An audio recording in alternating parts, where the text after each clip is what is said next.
প্রিয় শিক্ষার্থীবৃন্দ, আসসালামু আলাইকুম। আশা করি তোমরা যে যেখানে আছো নিরাপদে ও সুস্থ আছো। তোমাদেরকে আজকের ক্লাসে স্বাগতম।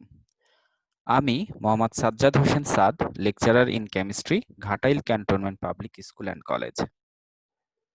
আজকে আমরা পড়ব রসায়ন প্রথম পত্রের দ্বিতীয় অধ্যায়, অর্থাৎ গুণগত রসায়ন অধ্যায়টি। আমাদের আজকের পাঠের বিষয় রাদারফোর্ডের আলফা কণা বিচ্ছুরণ পরীক্ষা। তো আমরা মূল ক্লাসে যাওয়ার আগে চলো বেসিক কিছু বিষয় নিয়ে আলোচনা করি। তোমরা সবাই জানো পরমাণু কি?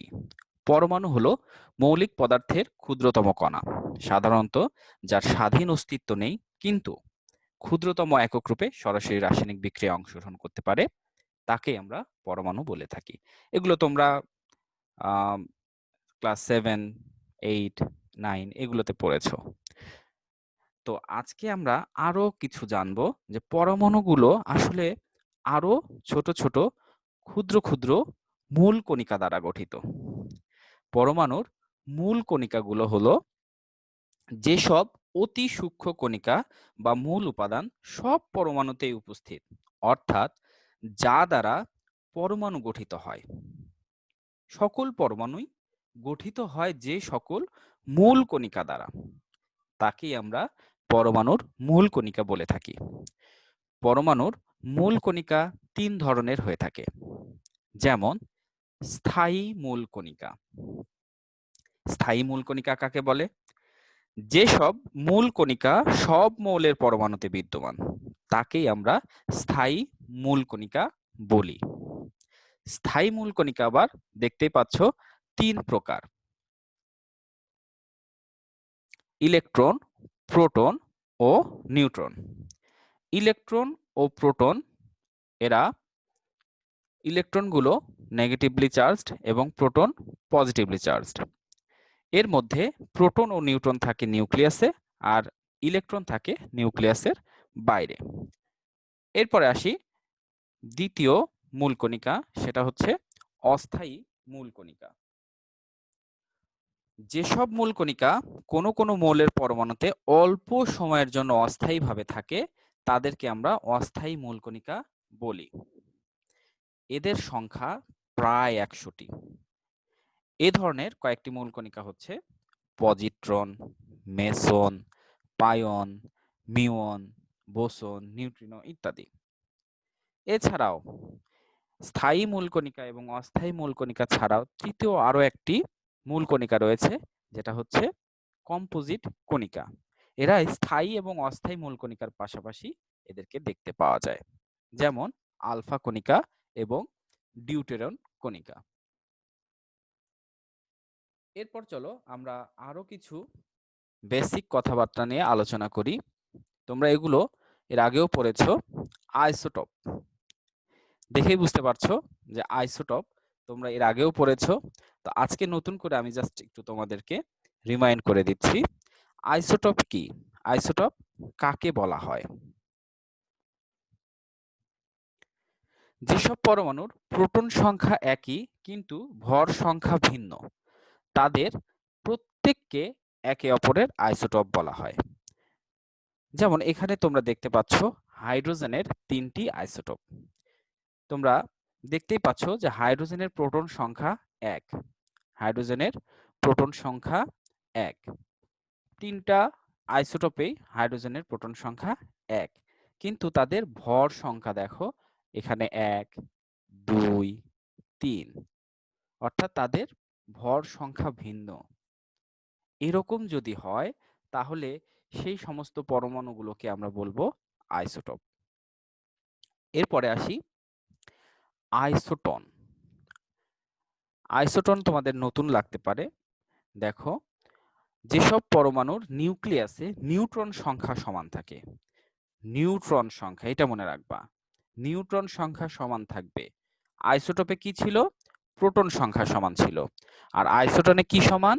নিউট্রন সংখ্যা সমান, কিন্তু ভর সংখ্যা ও প্রোটন সংখ্যা ভিন্ন, তাদেরকে একে অপরের আইসোটন বলা হয়।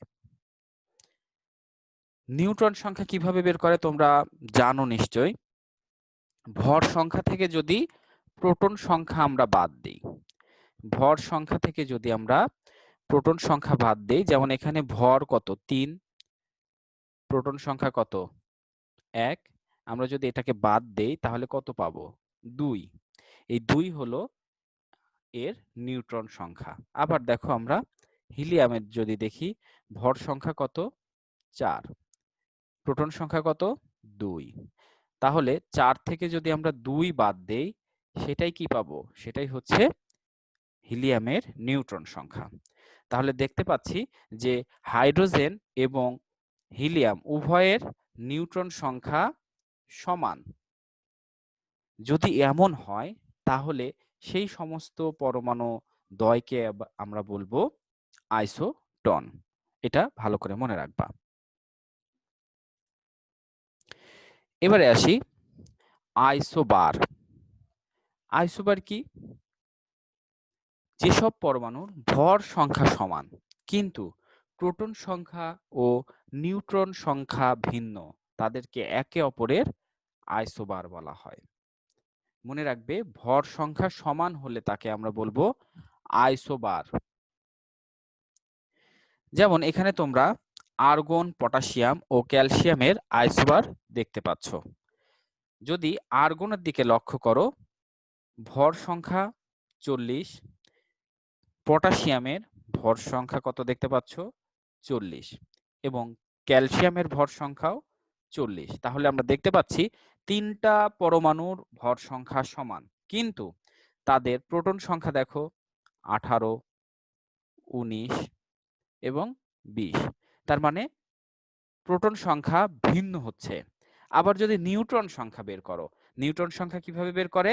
এই যে কিছুক্ষণ আগে বললাম, ভর থেকে যদি তুমি প্রোটন সংখ্যা বাদ দাও, 40 থেকে 20 বাদ দিলে 20। আবার এখানে দেখো, ভর থেকে যদি আমরা প্রোটন সংখ্যা বাদ দেই তাহলে কত পাবো 21।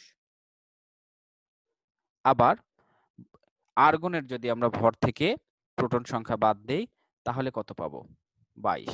তার মানে দেখতেই পাচ্ছ যে উভয় ক্ষেত্রে, তিনটার ক্ষেত্রেই প্রোটন সংখ্যা এবং নিউট্রন সংখ্যা ভিন্ন হচ্ছে। যদি এমন হয় তাহলে তাদেরকে আমরা বলবো পরস্পরের আইসোবার। আশা করি বুঝতে পেরেছো। এবারে আমরা আমাদের আরো একটি সংজ্ঞা দেখব, সেটা হচ্ছে আইসো ইলেকট্রনিক। আইসো ইলেকট্রনিক কাদের বলা হয়? যে সকল পরমাণু, অণু বা আয়নের মধ্যে একই সংখ্যক ইলেকট্রন থাকে তাদেরকে পরস্পরের আইসো ইলেকট্রনিক বলে। অর্থাৎ পরমাণু, অণু বা আয়ন যে কোনোটা হতে পারে, যদি তাদের ইলেকট্রন সংখ্যা সমান হয় তাহলেই তাদেরকে আমরা আইসো ইলেকট্রনিক বলবো। এটা সংজ্ঞাতেও আসতে পারে, আবার এমসিকিউতেও আসতে পারে। যেমন প্রথম একটা যৌগ কার্বন মনোক্সাইড। কার্বন মনোক্সাইডে কি কি দ্বারা গঠিত? কার্বন এবং অক্সিজেন। কার্বনে ইলেকট্রন সংখ্যা হচ্ছে 6 এবং অক্সিজেনের ইলেকট্রন সংখ্যা হচ্ছে 8। টোটাল কত হলো 14। আবার সায়ানাইড আয়ন, সায়ানাইড আয়নে দেখো কার্বনের 6, নাইট্রোজেনের 7 এবং যেহেতু এটা আয়ন নেগেটিভলি চার্জ, তার মানে একটা নেগেটিভ চার্জের জন্য একটা ইলেকট্রন এখানে বাড়তি যোগ হয়েছে। টোটাল কত হলো 14। আবার নাইট্রোজেন অণু, নাইট্রোজেন অণুতে আমরা জানি নাইট্রোজেনের পরমাণুতে 7টি করে ইলেকট্রন থাকে, তাই নাইট্রোজেন দ্বিপরমাণু, তাই নাইট্রোজেনে 7 7 14টি ইলেকট্রন রয়েছে। তাহলে আমরা দেখতে পাচ্ছি যে তিনটা পরমাণু এবং তিনটা অণু, আয়ন এবং যৌগে প্রত্যেকটারই ইলেকট্রন সংখ্যা সমান, 14টি করে ইলেকট্রন রয়েছে, তাই এদেরকে আমরা বলবো আইসো ইলেকট্রনিক। আশা করি বুঝতে পেরেছো।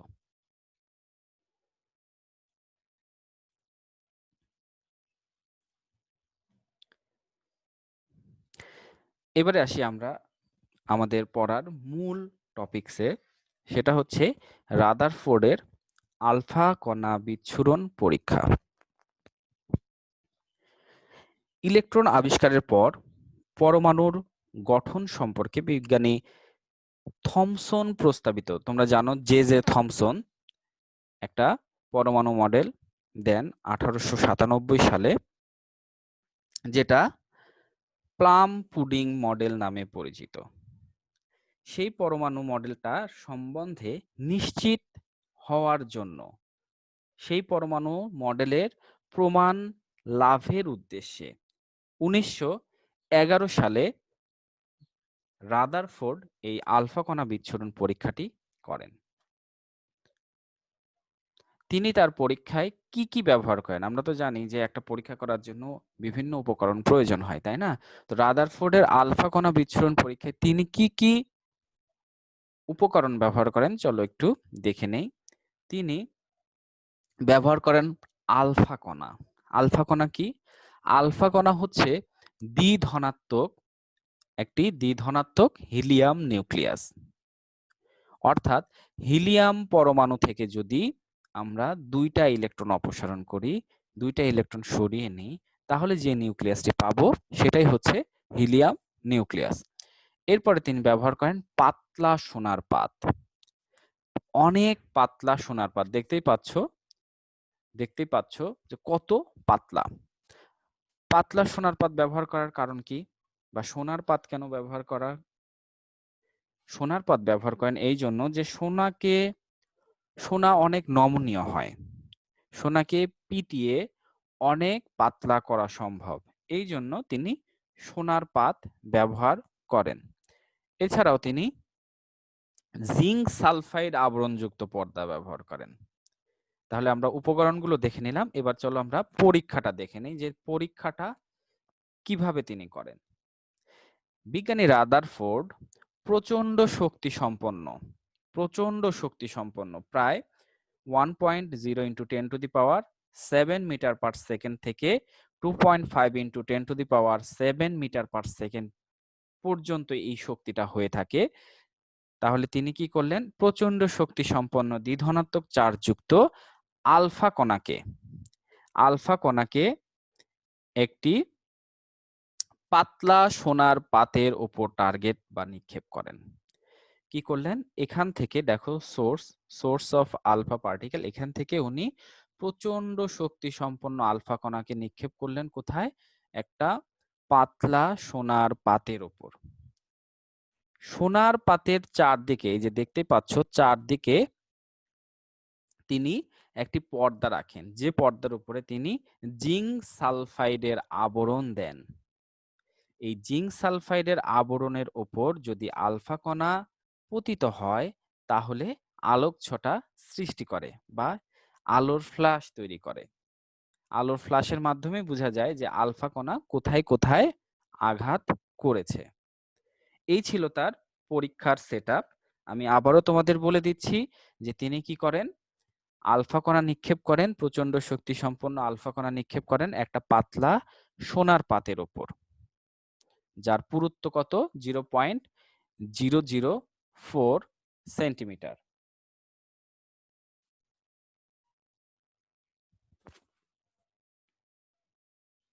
দেন উনি কি করলেন? একটি জিঙ্ক সালফাইডের আবরণযুক্ত পর্দা রাখলেন। জিঙ্ক সালফাইডের আবরণযুক্ত পর্দায় উনি এই আলফা কণার আলোকছটা বা আলোর ফ্ল্যাশ দেখে তিনি নিশ্চিত হলেন কোথায় কোথায় এই আলফা কণা পতিত হয়েছে, এবং এই জিঙ্ক সালফাইডের যে পর্দাটা রাখলেন, সেই পর্দার পেছনে তিনি একটি ডিটেক্টর বা মাইক্রোস্কোপ রাখলেন এই আলোকছটা দেখার জন্য।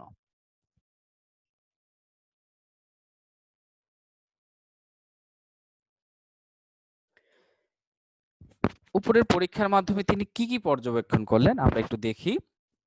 এখানে তোমরা দেখতে পাচ্ছ যে প্রায় 99% আলফা কণায় সোনার পাত ভেদ করে সোজাসুজি চলে যায়।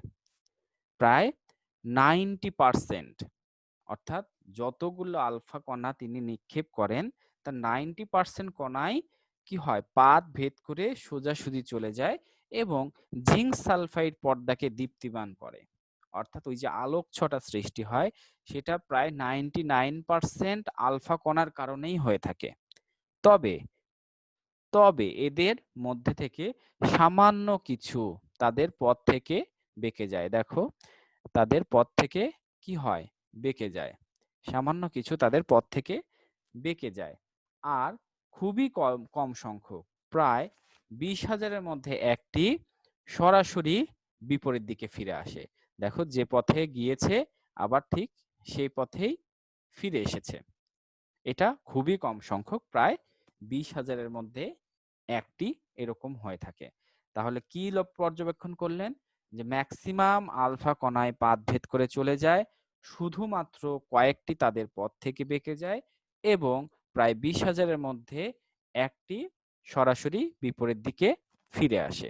এটা ছিল তার পর্যবেক্ষণ। এই পর্যবেক্ষণ থেকে তিনি কি কি সিদ্ধান্ত গ্রহণ করলেন? চলো দেখে নেওয়া যাক যে এই পর্যবেক্ষণ থেকে তিনি কি কি সিদ্ধান্ত গ্রহণ করলেন। কিছু সংখ্যক কণার গতিপথ আংশিক বা পুরোপুরি ফিরে আসে, তোমরা দেখতেই পারলে। এতে প্রমাণিত হয় যে পরমাণুর কেন্দ্র ধনাত্মক আধানের অস্তিত্ব রয়েছে। একে নিউক্লিয়াস বলে। কারণ কি? কারণ উনি নিক্ষেপ করেছেন আলফা কণা। আলফা কণা হচ্ছে পজিটিভলি চার্জড স্পেসিস। তো পজিটিভ চার্জকে কি করবে? বিকর্ষণ করবে। তার মানে ও এই আলফা কণা সোনার পাতের মধ্যে এমন কোথাও বাধা পেয়েছে যেখানে পজিটিভ চার্জ আছে। এই পজিটিভ চার্জ বিশিষ্ট কেন্দ্রটাই হচ্ছে পরমাণুর কেন্দ্র এবং একে তিনি নিউক্লিয়াস বলে অভিহিত করেন। এভাবেই কিন্তু নিউক্লিয়াস আবিষ্কার হয়। যেহেতু অধিকাংশ আলফা কণা স্বর্ণপাত ভেদ করে চলে যায়, সেহেতু পরমাণু নিউক্লিয়াস ব্যতীত অধিকাংশ স্থানই ফাঁকা। তোমরা দেখতে পেলে প্রায় 99% আলফা কণা পাত ভেদ করে চলে যায়। যেহেতু পাত ভেদ করে চলে যাচ্ছে, তার মানে সে কোথাও বাধা পাচ্ছে না। তাই তিনি বলতে পারেন যে অধিকাংশ স্থানই, নিউক্লিয়াস ব্যতীত পরমাণুর অধিকাংশ স্থানই ফাঁকা। প্রায় প্রতি 20,000 আলফা কণার মধ্যে একটি কণা সম্পূর্ণ ফিরে আসে। এ থেকে প্রমাণিত হয় যে পরমাণুর পজিটিভ চার্জ ও ভর পরমাণুর তুলনায় অতি ক্ষুদ্র নিউক্লিয়াসে কেন্দ্রীভূত থাকে। অর্থাৎ নিউক্লিয়াসের আকার পরমাণুর তুলনায় অতি ক্ষুদ্র। খুব বেশি আলফা কণা কিন্তু ফিরে আসে না। অনেক কম সংখ্যক, 20,000-এ একটি মানে কি? অনেক কম সংখ্যক আলফা কণা সরাসরি বিকর্ষণ করে ফিরে আসে। তার মানে কি? তার মানে হচ্ছে যে স্থানে বাধা পায় বা যেখানে সে বিকর্ষিত হচ্ছে সেই জায়গাটা অতি ক্ষুদ্র। যদি অতি ক্ষুদ্র না হতো তাহলে আরো বেশি সংখ্যক আলফা কণা কি বিকর্ষিত হয়ে সরাসরি ফিরে আসতো। যেহেতু খুবই কম সংখ্যক আলফা কণা ফিরে আসছে বিকর্ষিত হয়ে, তাই আমরা বলতে পারি যে এই বিকর্ষিত হওয়ার জায়গা বা এই নিউক্লিয়াসটি অতি ক্ষুদ্র। যেমন পরমাণুর ব্যাস হচ্ছে হাইড্রোজেন পরমাণুর ক্ষেত্রে 10⁻⁻8 সেন্টিমিটার। আর নিউক্লিয়াসের ব্যাস কত? হাইড্রোজেন নিউক্লিয়াসের ব্যাস হচ্ছে 10⁻12 থেকে 10⁻13 সেন্টিমিটার। অর্থাৎ আমরা দেখতে পাচ্ছি যে পরমাণুর তুলনায় নিউক্লিয়াস প্রায় 1,00,000 গুণ ছোট হয়ে থাকে। এত ক্ষুদ্র, এত ক্ষুদ্র, কিন্তু এই ক্ষুদ্র জায়গাটায় কিন্তু পরমাণুর সমস্ত ভর কেন্দ্রীভূত থাকে। অর্থাৎ সেই জায়গাটা অনেক ডেন্স থাকে, অনেক কঠিন থাকে। কঠিন না হলে এই আলফা কণা ফিরে আসতে পারতো না। তো এই ছিল তার সিদ্ধান্ত। তার পর্যবেক্ষণ এবং সিদ্ধান্তের উপর ভিত্তি করে তিনি তার পরমাণু মডেলটি দান করেন। তো রাদারফোর্ডের পরমাণু মডেলটা কেমন? রাদারফোর্ডের পরমাণু মডেলটা হচ্ছে পরমাণুর কেন্দ্রস্থলে একটি ধনাত্মক চার্জযুক্ত বস্তু কণা বিদ্যমান। একে নিউক্লিয়াস বলে। এই যে পরমাণুর কেন্দ্রে একটি ধনাত্মক চার্জযুক্ত বস্তু কণা রয়েছে, যেটাকে আমরা বলছি নিউক্লিয়াস। পরমাণুর আকার বা আয়তনের তুলনায় নিউক্লিয়াস অত্যন্ত ছোট।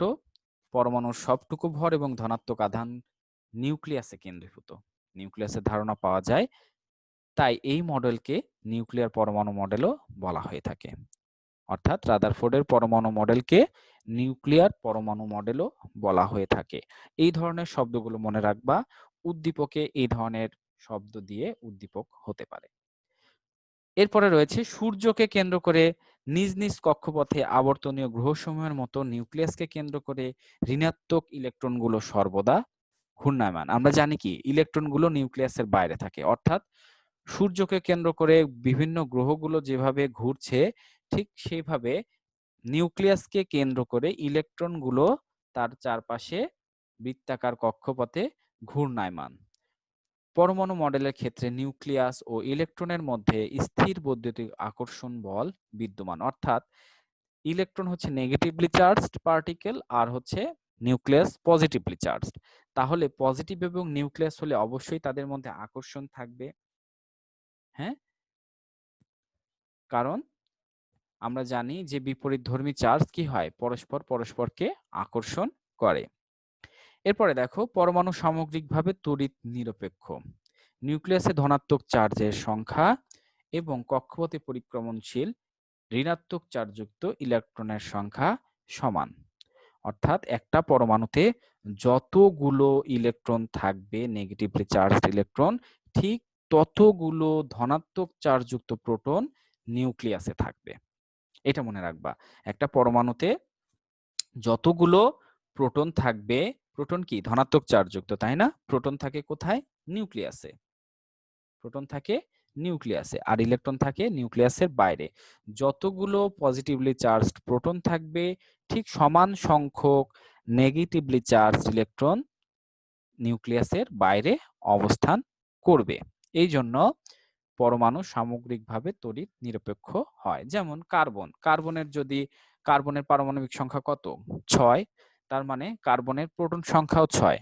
6 যদি প্রোটন সংখ্যা হয় তাহলে কার্বনের ইলেকট্রন সংখ্যাও হবে 6। সর্বমোট ইলেকট্রনের সংখ্যাও 6 হবে। এরপরে ধনাত্মক চার্জযুক্ত নিউক্লিয়াস ও ঋণাত্মক চার্জযুক্ত ইলেকট্রনের মধ্যে স্থির বৈদ্যুতিক কেন্দ্রমুখী আকর্ষণ বল ও ইলেকট্রনের ঘূর্ণনের ফলে কেন্দ্র বিমুখী বল কার্যকর। এ বল দুটি পরস্পর সমান ও বিপরীতমুখী। অর্থাৎ একটু ভালো করে বুঝো যে দেখো যে ইলেকট্রন নেগেটিভলি চার্জড, ইলেকট্রন হচ্ছে নেগেটিভলি চার্জড আর প্রোটন কি পজিটিভলি চার্জ। তাহলে ইলেকট্রনকে প্রোটন সবসময় কেন্দ্রের দিকে টানবে। এখানে যদি ইলেকট্রন থাকে, ইলেকট্রনকে কি করবে? নিউক্লিয়াস সবসময় কেন্দ্রের দিকে আকর্ষণ করবে। এটাই হচ্ছে কেন্দ্রমুখী আকর্ষণ বল। আবার ইলেকট্রনগুলো কি হচ্ছে? ঘুরছে, বৃত্তাকার কক্ষপথে ঘুরছে। তাহলে বৃত্তাকার কক্ষপথে ঘোরার ফলে ইলেকট্রনের গতি সবসময় বা ইলেকট্রনের দিক সবসময় কি হবে? বহির্মুখী হবে। ইলেকট্রনের দিক সবসময় কি হবে? বহির্মুখী হবে, যেটাকে আমরা বলছি কেন্দ্র বিমুখী বল। তো এই কেন্দ্র বিমুখী বল এবং নিউক্লিয়াস ইলেকট্রনের মধ্যে আকর্ষণ বল পরস্পর সমান হবে এবং বিপরীতমুখী হবে। কারণ ইলেকট্রনগুলো বাইরের দিকে যেতে চাচ্ছে আর নিউক্লিয়াস কি করছে? ইলেকট্রনকে ভেতরের দিকে টানছে। এর ফলে কি হবে? এই বলটা পরস্পর বিপরীতমুখী হবে এবং বল দুটি পরস্পর সমান। এই ছিল রাদারফোর্ডের পরমাণু মডেল। তো রাদারফোর্ড পরমাণু মডেল দেওয়ার পরে অন্যান্য বিজ্ঞানীরাও এই মডেল নিয়ে অনেক গবেষণা করে এবং তারা রাদারফোর্ডের পরমাণু মডেল থেকে কিছু ত্রুটি বা ভুল বের করেন, কিছু সীমাবদ্ধতা বের করেন। সীমাবদ্ধতাগুলো কি কি? রাদারফোর্ড বলেছেন যে সৌরজগতের সাথে তুলনা করে তিনি তার মডেলটি উপস্থাপন করেছেন, কিন্তু সৌরজগতের গ্রহগুলো কি চার্জবিহীন। সৌরজগতের গ্রহগুলো চার্জবিহীন, কিন্তু ইলেকট্রন এবং প্রোটন কি চার্জ যুক্ত। তাহলে আমরা দেখতে পাচ্ছি যে তিনি তার ভুলটা করেছেন কোথায়? তিনি সৌরজগতের সাথে তুলনা করে যে মডেলটি উপস্থাপন করেছেন সেটি সঠিক নয়। এরপরে ম্যাক্সওয়েল বলেছেন যে কোনো চার্জযুক্ত কণা যদি বৃত্তাকার কক্ষপথে ঘোরে তাহলে সে ক্রমাগত শক্তি বিকিরণ করে। আর ক্রমাগত শক্তি বিকিরণের ফলে সে কি করবে? আস্তে আস্তে কেন্দ্রে চলে আসবে এবং এই ঘটনাটি ঘটে অতি ক্ষুদ্র সময়ের মধ্যে, প্রায় 10⁻⁻8 সেকেন্ডের মধ্যে। অর্থাৎ ইলেকট্রনগুলো বৃত্তাকার কক্ষপথে ঘুরছে এবং ইলেকট্রনের কি আছে? চার্জ আছে। তো চার্জিত কণা যদি বৃত্তাকার কক্ষপথে ঘুরে তাহলে সে ক্রমাগত শক্তি বিকিরণ করে এবং শক্তি বিকিরণ করতে করতে একসময় কি হবে? সে কেন্দ্রে চলে আসবে এবং কেন্দ্রে চলে আসলে কি হবে? সমগ্র মডেলটি কি হয়ে যাবে? নষ্ট হয়ে যাবে। কিন্তু রাদারফোর্ডের পরমাণু মডেলে এটা কিন্তু হয় না। রাদারফোর্ডের পরমাণু মডেলে এটা হয় না। অর্থাৎ রাদারফোর্ডের পরমাণু মডেলের সবচেয়ে বড় ভুল হচ্ছে তিনি পরমাণুর স্থায়িত্ব সম্পর্কে ব্যাখ্যা দিতে পারেননি। রাদারফোর্ডের পরমাণু মডেল সম্পূর্ণভাবে একটি অস্থায়ী অবস্থা। কারণ কি? কারণ হচ্ছে চার্জিত কণা যদি বৃত্তাকার কক্ষপথে ঘুরে তাহলে ক্রমাগত শক্তি বিকিরণ করতে করতে সে কেন্দ্রে চলে আসবে। এর ফলে একটি অস্থায়ী অবস্থা সৃষ্টি হবে। কিন্তু রাদারফোর্ডের মডেলে কখনো এরকম হয় না। যদি হতো তাহলে কি হতো? আমাদের পৃথিবীতে বা কোনো কিছুই টিকে থাকতো না। যদি ইলেকট্রন এবং প্রোটন যদি ইলেকট্রনগুলো যদি কেন্দ্রে চলে আসতো তাহলে কোনো পরমাণুরই অস্তিত্ব থাকতো না। থাকতো? থাকতো না। এরপরে হাইড্রোজেন পরমাণুর বর্ণালী সম্বন্ধে কোনো সুষ্ঠু ব্যাখ্যা এই মডেল দিতে পারে না। যেমন শক্তি বিকিরণ অবিচ্ছিন্নভাবে ঘটে, তাই পরমাণুর বর্ণালীতে সৃষ্ট রেখাসমূহ অবিচ্ছিন্ন হওয়া স্বাভাবিক। কিন্তু বর্ণালীতে সৃষ্ট রেখাসমূহ বিচ্ছিন্ন ও বেশ উজ্জ্বল হয়। এগুলো এই সম্পর্কে আমরা বোর পরমাণু মডেলে আরো বিস্তারিত জানবো। এরপরে দেখো, আবর্তনশীল ইলেকট্রনের কক্ষপথের আকার ও আকৃতি সম্বন্ধে কোনো ধারণা রাদারফোর্ডের পরমাণু মডেলে দেয়া হয়নি। রাদারফোর্ড বলেছেন কি? যে ইলেকট্রনগুলো নিউক্লিয়াসকে কেন্দ্র করে ঘোরে, কিন্তু কোন পথে ঘোরে, কিভাবে ঘোরে, তার আকৃতি কেমন, নিউক্লিয়াস থেকে কত দূরে ঘোরে, সে সম্পর্কে কোনো আইডিয়া রাদারফোর্ড দিতে পারেনি। এরপরে রয়েছে একাধিক ইলেকট্রন বিশিষ্ট পরমাণুতে ইলেকট্রনগুলো নিউক্লিয়াসকে কেন্দ্র করে কিভাবে পরিক্রমণ করে তার উল্লেখ এই মডেলে নেই। এই ছিল রাদারফোর্ডের পরমাণু মডেলের সীমাবদ্ধতা বা ত্রুটি।